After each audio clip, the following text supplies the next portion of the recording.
Bismillahirrahmanirrahim. Assalamualaikum warahmatullahi wabarakatuh. Alhamdulillah. Alhamdulillahilladzi la yansa man dzakara. Alhamdulillahilladzi la yudayyi'u man syakara. Alhamdulillahilladzi yajzi bihil ihsani ihsana wa bisabri najata wa ghufrana. Asyhadu an la ilaha illallah wa asyhadu anna Muhammadan abduhu wa rasuluh. Allahumma salli ala sayyidina Muhammad wa ala alihi wa sahbihi wa man tabi'ahum ila yaumiddin amma ba'du. Alhamdulillah Bapak Ibu sekalian, kita masih diperkenankan untuk berkumpul pada pagi hari ini untuk kemudian kita melanjutkan kajian fikih muamalah. Kemarin kita sudah bahas tentang apa yang kemudian harus dilakukan ketika seseorang memiliki posisi sebagai orang yang memberi piutang. Nah sekarang sebaliknya kita akan bahas dari sisi yang berhutang. Ya. Siapa sini yang pernah berhutang? Semuanya. Kita semua pernah berhutang. Ya. Bahkan Rasulullah Sallallahu Alaihi Wasallam pernah berhutang. Tapi hutangnya untuk apa? Untuk makan diri dan keluarganya. Ya. Maka kita lihat kebalikan dari yang mampu. Yang mampu di sini orang yang berkelapangan sehingga dia bisa kemudian untuk memberi hutang kepada saudaranya. Ya. Memberi hutang kepada orang lain itu hukumnya sunnah, disunnahkan. Jadi kalau dia memberi hutang kepada orang lain, dia dapat pahala. Nah sekarang yang berhutang hukumnya mubah. Jangan bilang disunnahkan. Tapi hukumnya mubah. Ya. Sehingga nanti pada sisi yang berhutang ini ada perkara-perkara yang kemudian harus disikapi dengan baik. Satu, jika kita berada pada posisi berkekurangan, ya, ada satu sikap yang kemudian harus ada dalam diri kita sehingga kita tidak mudah berhutang. Apa itu? Merasa cukup dan qanaah. Dan apa? Qanaah. Bahasa qanaah ini bahasa yang kemudian ya, mungkin sudah jadi salah satu serapan bahasa Indonesia kan? Karena kalau disebut qanaah, saya rasa semua orang kemudian sudah punya bayangan. Antum harus qanaah. Berarti qanaah ini, kata Al-Imam As-Suyuti, ar-ridha bima dunal kifayah. Ini satu sikap ridha terhadap sesuatu yang dirasa kurang mencukupi. Kalau sesuatu terjadi dalam dirinya, dalam perkara apapun, dalam perkara harta ketika dia merasa dirinya ini tidak tercukupi, walaupun sebenarnya cukup. Manusia yang merasa tidak cukup, maka dia kemudian harus ridho dengan keadaan tersebut. Insya Allah kondisi seperti ini membuat seseorang tidak mudah untuk berhutang, karena dia merasa cukup, sehingga tidak mudah bagi dia untuk berhutang.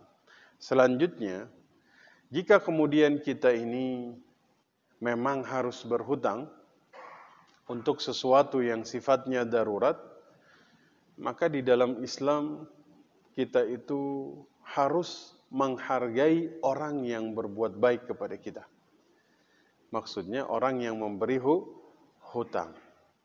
Tapi menghargai di sini bukan berarti memberikan atau membayar dengan kelebihan yang sudah disepakati, tidak. Menghargai di sini adalah kalau bisa dibayarnya tepat waktu. ya. Dan kemudian kita doakan. Kan kata Nabi, man sana 'alaika ma'rufan fakafi'u. Ya, kalau orang berbuat baik kepada kalian, balas. Fa in lam tajid fad'u lahu. Kalau tidak punya sesuatu untuk membalas, maka doakan dirinya. Ya. Kemudian kita tuh harus jujur dan amanah di dalam memegang harta orang lain. Berhutang ini hakikatnya sedang memegang harta orang lain. Betul? Kalau kita memegang harta orang lain, maka hendaknya kita itu jujur dan amanah. Jujur dan amanah. Ini dua sikap yang kemudian dimiliki oleh Nabi sallallahu alaihi wasallam. Jujur, as-siddiq, amanah, ya, al-amin. Ya, makanya al-amin ini profesionalismenya itu luar biasa. Mudah-mudahan bisa kita amalkan. Amin ya rabbal alamin. Nah, kita lihat. Kenapa kita harus memiliki ketiga sikap tadi ketika kita berhutang? Satu, karena Abu Hurairah mengatakan bahwa Nabi sallallahu alaihi wasallam bersabda, "Nafsul mu'min mu'allaqah bidainihi hatta yuqda anhu." Jiwa seorang mukmin akan terkatung-katung, akan tergantung dengan hutangnya sampai hutangnya dibayarkan. Ya. Nabi sallallahu alaihi wasallam mengatakan, jiwa seorang mukmin terkatung-katung dengan hutangnya sampai hutangnya dibayarkan. Ya. Jadi mikirin hutang ini Bapak Ibu, dari dunia sampai akhirat akan terus dipikirkan oleh jiwa manusia. Makanya keputusan yang salah jika ada orang kebanyakan hutangnya, bunuh diri. Salah. Kenapa? Dia merasa urusannya selesai? Tidak. Tetap dikejar sampai dalam kuburnya. Karena di sini yang Nabi sebutkan jiwa. Jasad selesai, tapi jiwa masih tetap kemudian akan dimintakan pertanggungjawaban. Ya, maka ada orang yang kemudian stres karena hutang, dia bunuh diri, dia merasa lari dari tanggung jawab. Oh salah. Ternyata sampai dalam kubur, sampai akhirat, masalah hutang ini akan terus dimintakan. Maka kita lihat, Imam As-San'ani dalam kitab Subulus Salam, ya, jadi mayit ini, kata beliau, berdasarkan hadis tadi, mayit akan terus memikirkan hutangnya sampai dia mati. Ya. Jadi maka kemudian jadi motivasi bagi kita untuk membebaskan diri kita dari hutang sebelum kita mati. Karena mati ini tidaklah kemudian memutus perkara-perkara yang kemudian berhubungan dengan hutang. Ya.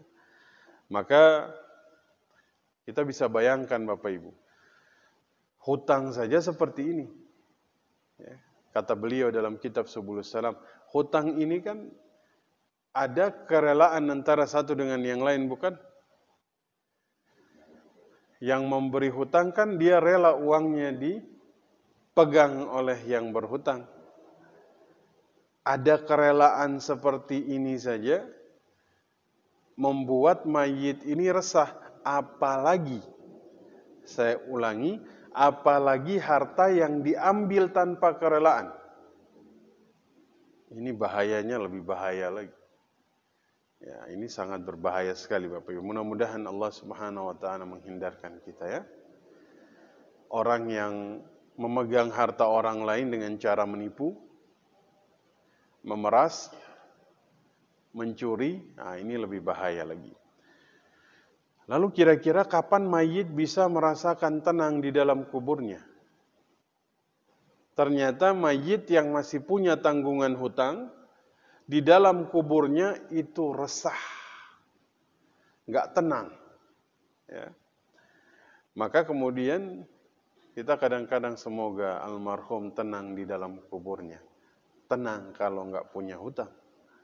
Tapi kalau masih punya tanggungan hutang, belum tentu mayit itu merasa tenang di dalam kuburnya. Ya. Bisa jadi ketika seseorang meninggal, ahli waris menjamin hutangnya, tapi belum selesai dijamin aja, Pak. Dibayar baru selesai. Ya. Tapi kalau cuma dijamin, ini belum tentu kemudian membuat mayit ini merasa tenang. Karena dalam hadis lain itu disebutkan, ya, dari Jabir bin Abdullah diceritakan bahwa ada seseorang meninggal, maka sahabat memandikan, mengkafani, tiba saat kemudian kasih minyak wangi, waktu mau disolatkan mereka bawa di hadapan Nabi Sallallahu Alaihi Wasallam. Jadi Nabi ini punya kebiasaan ketika mau nyolatin jenazah, beliau tanya dulu, a'alaihi dain, jenazah ini punya hutang atau tidak? Ini selalu beliau tanya. Ya. Kenapa beliau tanya seperti itu? Karena Nabi Muhammad nggak nyolatin jenazah yang masih punya hutang. Bukan karena tidak. Kalau beliau nggak nyolatin, beliau suruh sahabat nyolatin.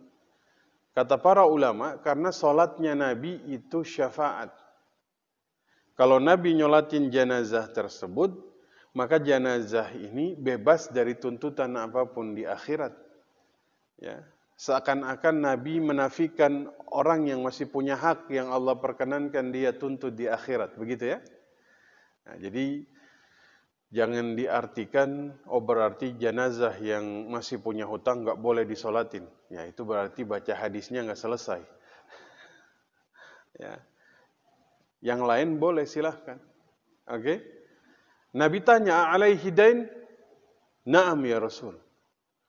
Berapa? 2 dinar. Kata Abu Qatadah, 2 dinar. Siapa yang mau membayar? Ana ya Rasul. Akhirnya disolatkan jenazah tersebut. Waktu sudah disolatkan, besok hari Rasul ketemu sama Abu Qatadah. Rasul tanya, sudah kamu bayar hutangnya? Belum ya Rasul, baru sehari. Kan baru sehari kan? Secepat itu? Kata Rasul, bayarlah. Maka langsung Abu Qatadah bayar hutang yang kemudian beliau jamin tersebut. Waktu ketemu Nabi, dia bilang, sudah saya bayarkan ya Rasul. Maka di sini Nabi mengatakan kepada Abu Qatadah, Al-an baradat jilduhu. Nah, sekarang barulah mayit merasa sejuk di kulitnya di dalam kuburnya. Bayangkan Bapak Ibu. Sekarang baru dia merasa sejuk. Berarti sebelum itu apa yang dia rasakan? Panas, Masya Allah. Kita di sini banyak AC-nya. Kalau kepanasan, AC-nya mati, masih bisa keluar. Cari udara segar. Tapi mayit bisa keluar. Merasa panas masih bisa keluar untuk cari udara segar. Nggak bisa, Pak. Maka jika kemudian kita punya sahabat, karib kerabat, yang kita tahu dia masih punya tanggungan hutang di dunia, orangnya sudah meninggal dunia, kita sanggup untuk membayarkan, maka silahkan dibayarkan. Ya. Kenapa? Karena mayit akan merasa panas di kulitnya ketika kemudian hutangnya belum dibayarkan. Maka dari Ibnu Umar radhiyallahu taala anhu, Rasul mengatakan, man mata, ya, man mata wa alaihi dinarun aw dirhamun qudiya min hasanatihi laisa thumma dinarun wala dirham. Barang siapa meninggal dunia dalam menanggung hutang 1 dinar, ya, atau 1 dirham, maka bayarlah, ya, bayarlah diambil dari kebaikannya. Kenapa? Karena di sana sudah tidak ada lagi dinar dan dirham. Ya. Kalau misalnya kita nggak bisa menyelesaikan di dunia, maka nanti bayarnya di akhirat. Pakai apa Bapak Ibu? Amal. Ya. Amal kita terbatas. amal kita terbatas.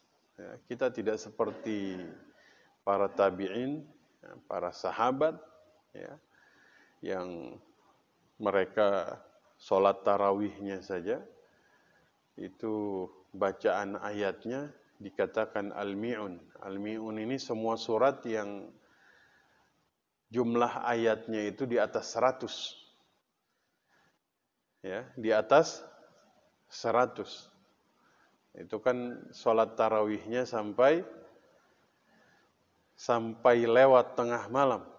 Ya, kalau kita, ini udah mau tarawih ini ya, ada kita tarawihnya sampai lewat tengah malam, paling selesai jam berapa? Ya 9 sudah selesai. Ya. Ada satu masjid di Mesir, itu namanya Jami' As-Salam.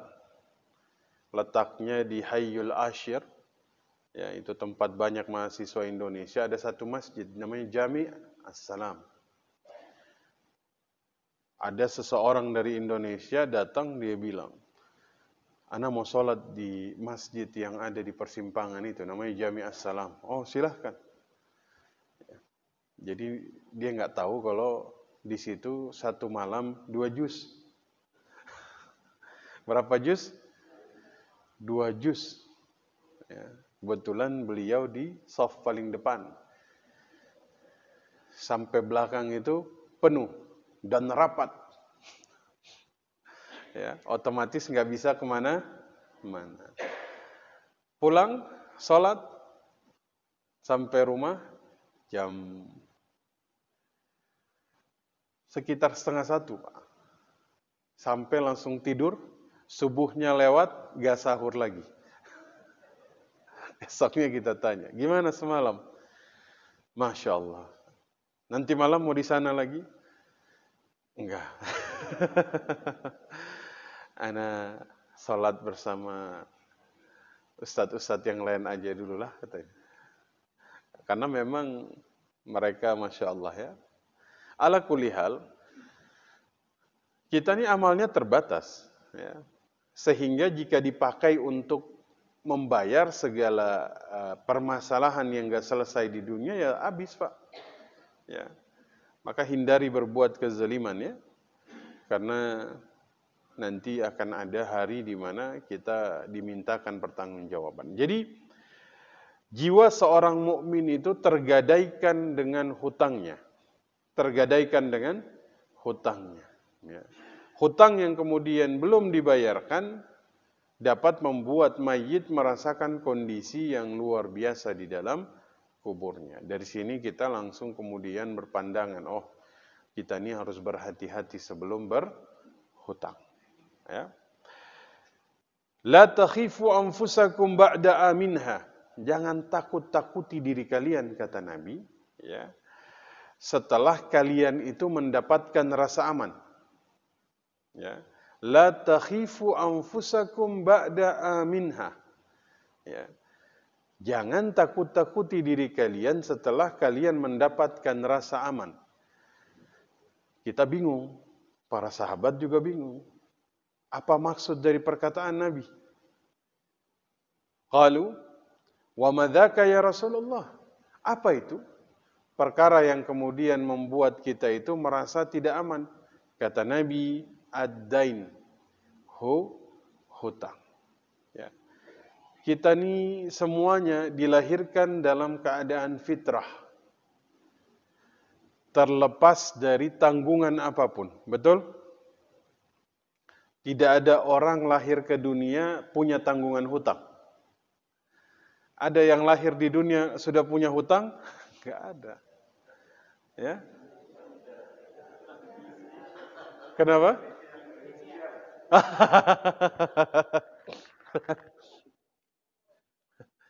Banyak hutang kita ya. Sudah ribuan triliun ya. Berapa triliun sekarang?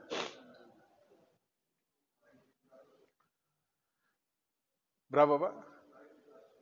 Oh, 4.100 ya. Jadi kalau dicicil, setahun 1 triliun, 4.100 tahun baru lunas.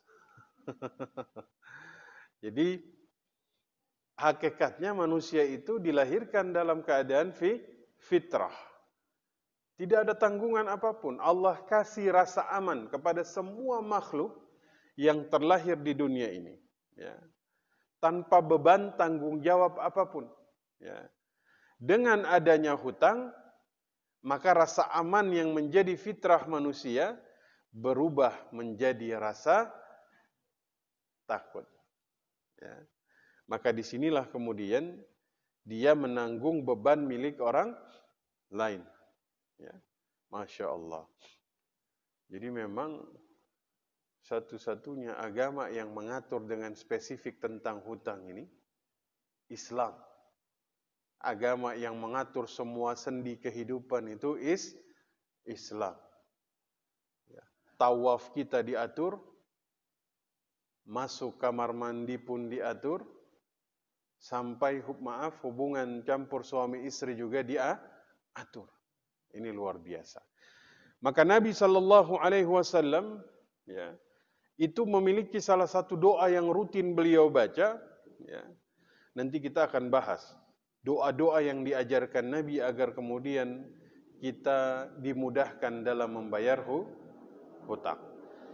Tapi pagi hari ini saya mengutip satu doa, ya, ya, yang kemudian didengar oleh Aisyah saat itu.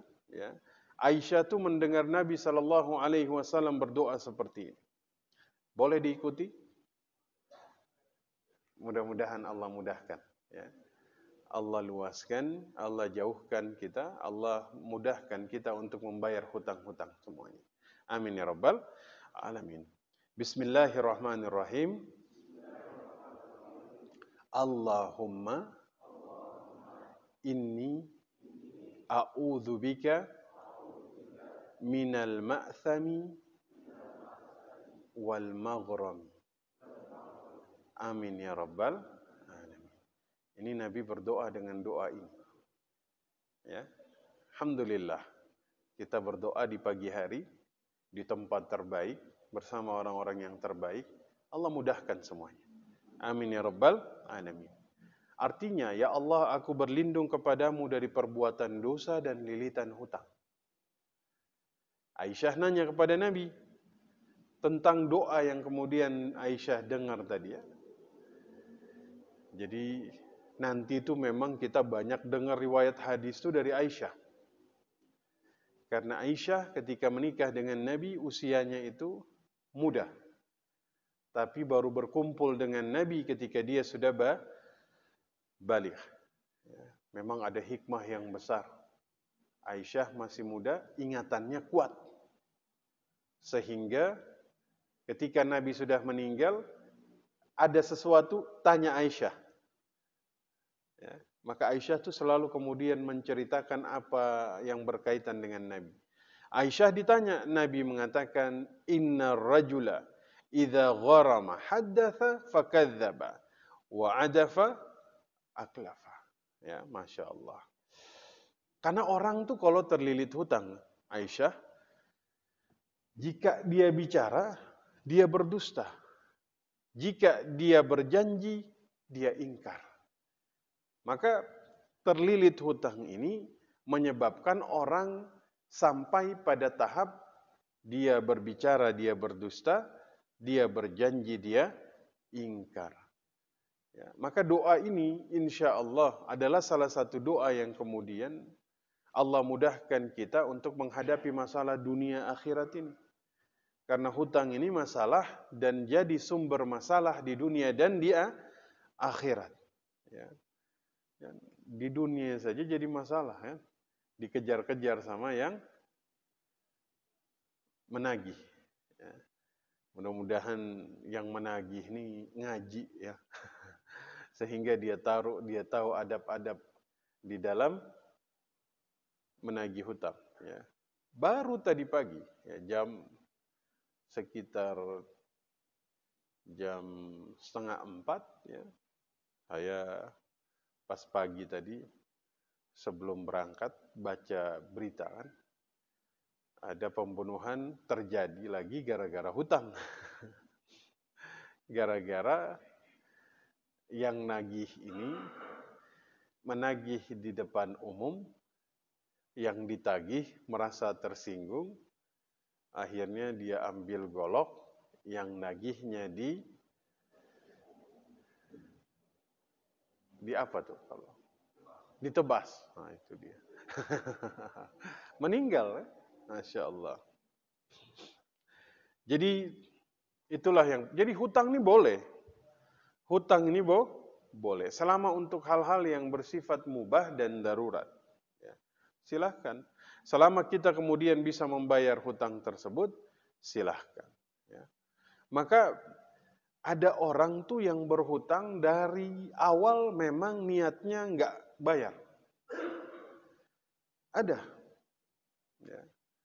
Ada orang berhutang, waktu dia hutang, memang niatnya tuh bayar. Ya. Bapak Ibu pernah menghadapi ada orang yang berhutang kemudian memang dia ketika hutang tuh niat awal dia tuh nggak bayar. Nah, ini bahaya sekali. Kata Syuaib ibnu Amr, ya, Rasul Shallallahu Alaihi Wasallam itu bersabda, Innama rajul, ya, yadinu dainan wa huwa mujma'un an la yuwaffiyahu iyyahu laqiyallahu sariqan.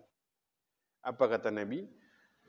Siapa saja berhutang dengan satu hutang di mana niat dia tidak mengembalikan hutang tersebut, maka laqiyallahu sariqan. Dia akan bertemu Allah dengan status pencuri. Dengan status apa? Pencuri. Berarti dia di akhirat itu akan dikumpulkan bersama para pencuri. Wal'iyadzubillah. Kita ingin di akhirat nanti berkumpul dengan orang-orang yang mulia. Ya. Siapa saja? Nabi SAW ketika beliau sakratul maut, beliau berdoa. Ya, beliau berdoa dikumpulkan dengan siapa? Nabiyyin, wasiddiqin, wasyuhada. Para nabi, orang-orang siddiq, para syuhada. Ini 3 derajat yang kemudian merupakan harapan dari Nabi Sallallahu Alaihi Wasallam. Semoga kemudian Allah kumpulkan bersama mereka. Kita pun punya harapan yang sama. Semoga dikumpulkan bersama para nabi, orang-orang siddiq, dan para syuhada. Ya. Kenapa? Kata Nabi, at-tajirun sadiq ma'an nabiyyin wasiddiqin wasyuhada. Ya. Berarti para nabi, orang siddiq dan syuhada. Ya, para solihin juga. Ya. Bapak Ibu mau? Mau. Kan Nabi ngasih satu syarat. Bagi orang-orang yang ingin dapat derajat ini, dikumpulkan bersama orang-orang ini, jadi pedagang yang jujur. Jadi pedagang yang jujur. Itu termasuk salah satu asbab Bapak Ibu bisa dikumpulkan bersama golongan-golongan ini. Tapi ada orang yang kemudian di akhirat tidak dikumpulkan bersama golongan-golongan yang mulia ini, tapi justru berkumpul dengan golongan para pencuri. Siapa mereka? Orang yang ngutang dengan niat nggak bayar hutangnya. Ya, semoga kemudian kita terhindar dari perkara ini. Amin ya rabbal alamin. Ya. Kata Nabi, barang siapa ruhnya ini terpisah dari jasadnya, man faraqar ruhul jasad, wa huwa bari'un min thalath. Barang siapa ruhnya terpisah dari jasadnya, dia terhindar dari 3 perkara. Ya. Dakhalal jannah, maka dia masuk surga. Barang siapa meninggal, ya, dia terpisah, maksudnya dia terhindar dari 3 perkara ini, maka dia masuk syurga. Apa saja? Al-kibir. Kibir ini sombong. Ya. Maka mudah-mudahan kita jadi orang yang tawadhu ya. Amin ya rabbal alamin. Karena kesombongan ini sangat berbahaya Bapak Ibu. Sombong ini dosa tertua di atas muka bumi. Yang pertama kali dilakukan oleh iblis. Ana khairum minhu. Saya lebih baik darinya. Khalaqtani min nar, khalaqtahu min tin. Saya dari api, dia dari tanah. Maka saya lebih baik darinya. Ini membuat iblis ini terusir. Membuat iblis kemudian dilaknat oleh Allah Subhanahu wa taala. Ya, kenapa? Karena punya sifat sombong. Makanya Nabi menegaskan barang siapa punya sifat ini, maka dia diharamkan masuk syurga. Yaitu sombong. Memang sombong ini, takabur ini virus yang lebih berbahaya dari virus corona sekalipun. Kenapa? Dia berbahaya sampai akhirat. Dia berbahaya sampai akhirat. Ya, maka tuh kita tuh memang diajarkan bagaimana caranya agar bisa jadi orang yang tawaddu. Ya. Tawaddulah seperti Nabi Musa alaihissalam. Dalam suratul Kahfi, ya, Nabi Musa ini ketemu Nabi Khidir. Ya. Beliau belajar dari Nabi Khidir. Ya. Padahal dikatakan Nabi Musa ini termasuk ulul azmi yang namanya disebut cukup banyak di dalam Al-Quran. Nabi Khidir cuma sekali disebut dalam surat Al-Kahfi. Ya, tapi mau kemudian datang dengan tawaddunya, alimni, ajarkan aku. Ya, ini namanya tawaddu. Mudah-mudahan Allah jauhkan kita dari sifat sombong. Karena memang ada satu kecenderungan ketika manusia itu merasa lebih dari orang lain. Ya, dia punya satu karakter ya. Karakternya ini ana khairum minhu. Ya.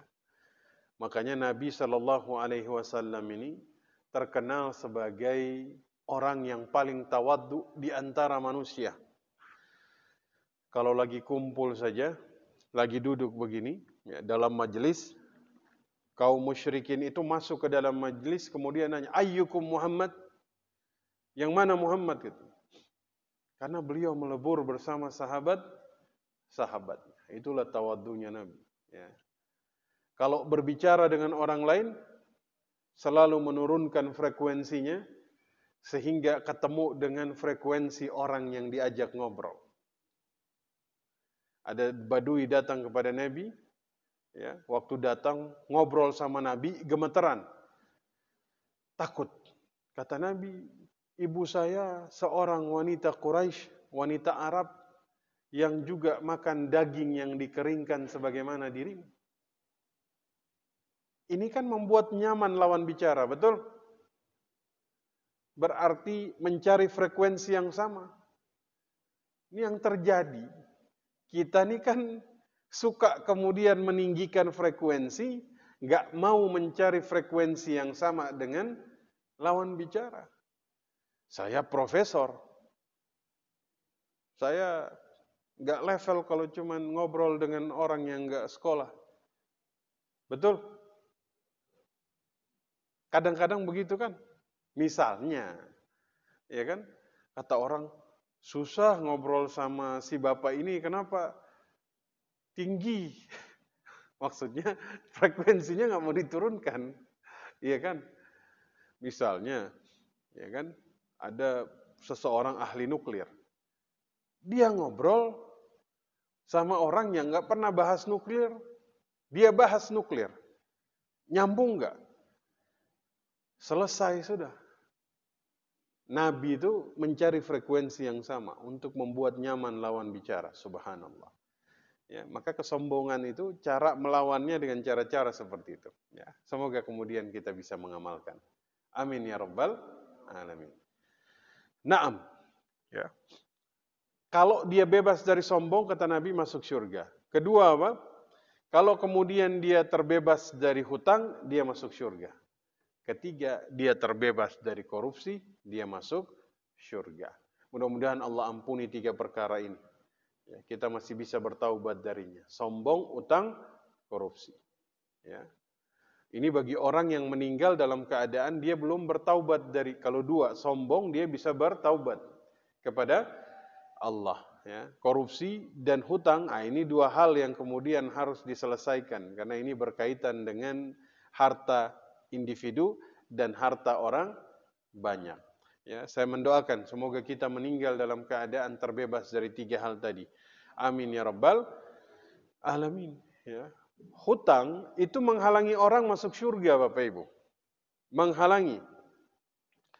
Jadi ada sahabat tanya kepada Nabi SAW, jika aku gugur di jalan Allah, dosaku terhapus? Nabi bilang, na'am, terhapus. Wa anta sabirun muhtasibun muqbilun ghairu mudbirin. Ya.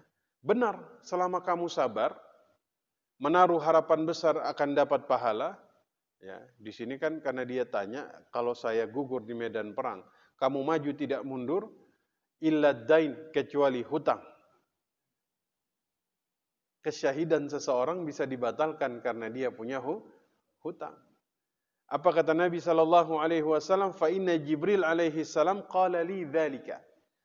Karena Jibril yang baru saja menyampaikan kepadaku.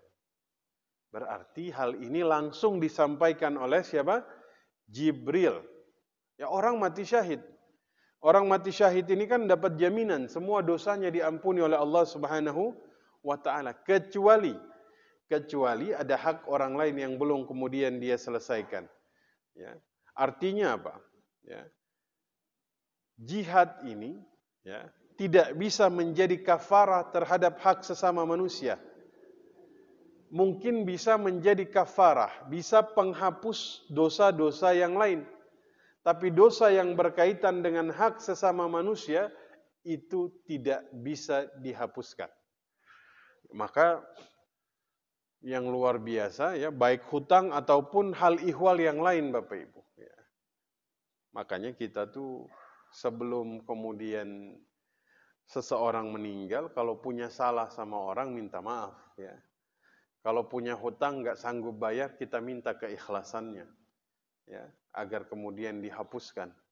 Agar apa? Agar perjalanan kita ini dimudahkan oleh Allah Subhanahu wa ta'ala. Amin ya rabbal alamin. Nah, maka Imam An-Nawawi mengatakan, beliau ketika dalam syarah sahih Muslim, beliau bilang, illa dain, kecuali hutang, sebagai peringatan agar kita memperhatikan hak sesama manusia. Ya, hak sesama manusia ini penting untuk kemudian kita perhatikan. Ya. Jadi itu memang ayat di dalam Al-Quran ketika Allah katakan ya ayyuhan nas, ya wahai manusia, ya ayyuhalladzina amanu taqullah wal tanzur nafsun ma qaddamat lighad. Wahai orang-orang beriman, bertakwalah dan perhatikan apa yang kamu kerjakan esok hari. Ini oleh para ulama dikatakan muhasabah. Lihat apa yang kemudian menjadi amal yang membawa manfaat di akhirat, lihat apa yang menjadi perkara yang membahayakan akhiratmu. Maka yang membahayakan akhirat ini diantaranya adalah hak orang lain yang belum dibayarkan. Ya kan? Nah, ini kan harus kita perhatikan betul. Ya. Yang bahaya akhirat itu kan satu, melaksanakan dosa secara diam-diam. Ya, nah, ini penting ini, karena kadang-kadang kita di hadapan manusia kita tuh jadi musuh iblis, tapi ketika berada dalam keadaan sendirian berubah menjadi sahabat iblis. Karena Nabi kan cerita kepada Thauban, ya. La'a'lamanna aqwama min ummati ya'tuna yawmal qiyamati amthali hasanatin jibalan tihama. Ada golongan umatku datang di hari kiamat bawa pahala sebesar bukit Tihamah yang berwarna putih. fa yaj'alallahu azza wa jalla haba'an manthura. Ya, jadi amal yang besar tadi dihancurkan bagaikan debu yang berterbangan. Thauban nanya, ya Rasulullah, sifhum lana, jallihim lana, an la nakuna minhum wa nahnu la na'lam. Ceritakan kepada kami sifat mereka.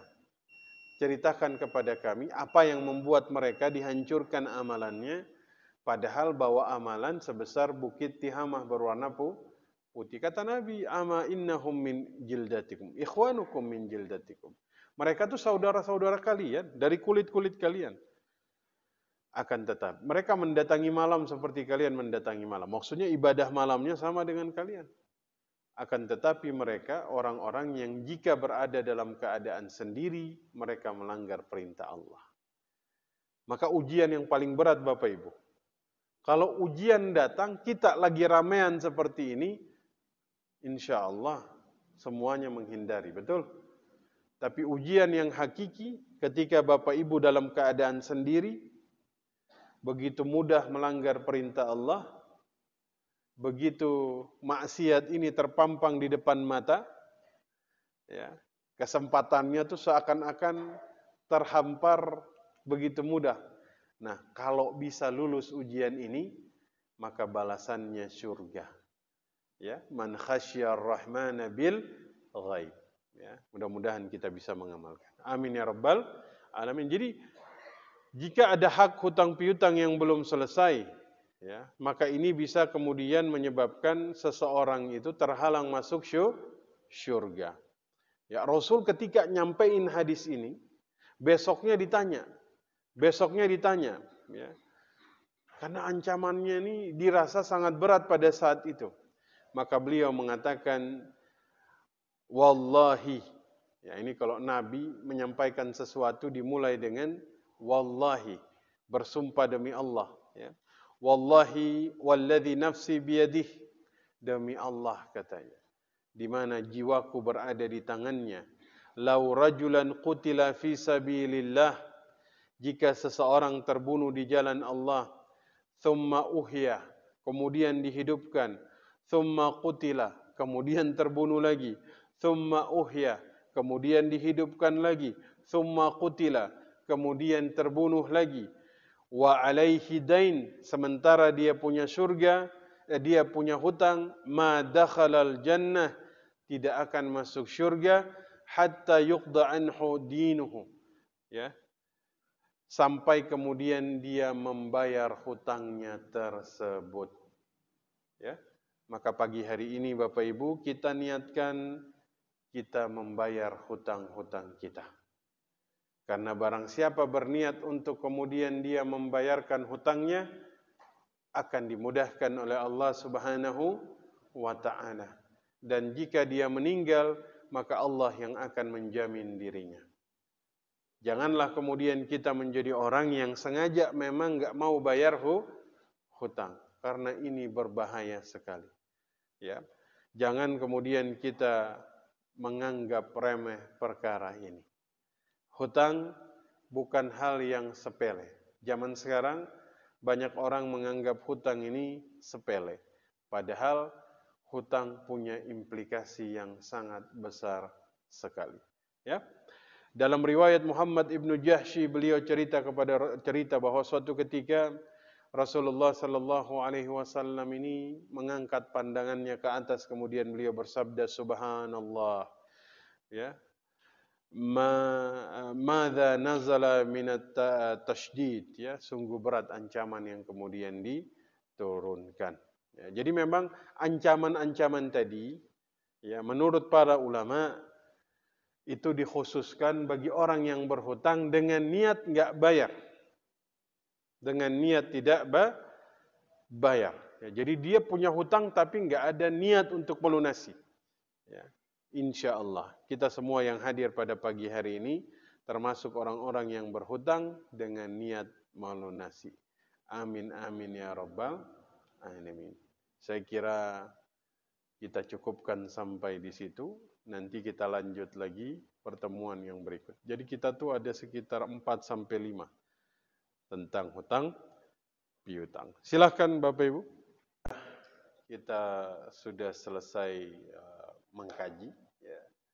Semoga Allah Subhanahu wa taala menjadikan setiap kebaikan yang kita bahas pada hari ini menjadi sebab Allah merahmati kita, ya, meluaskan kesempitan kita, dan semoga Allah mudahkan kita membayar hutang-hutang kita. Amin ya rabbal alamin. Allah ampuni dosa kita, Allah ampuni dosa saudara-saudara kita. Ya, semoga kita dimudahkan untuk terus mendekatkan diri kepada Allah. Bismillahirrahmanirrahim.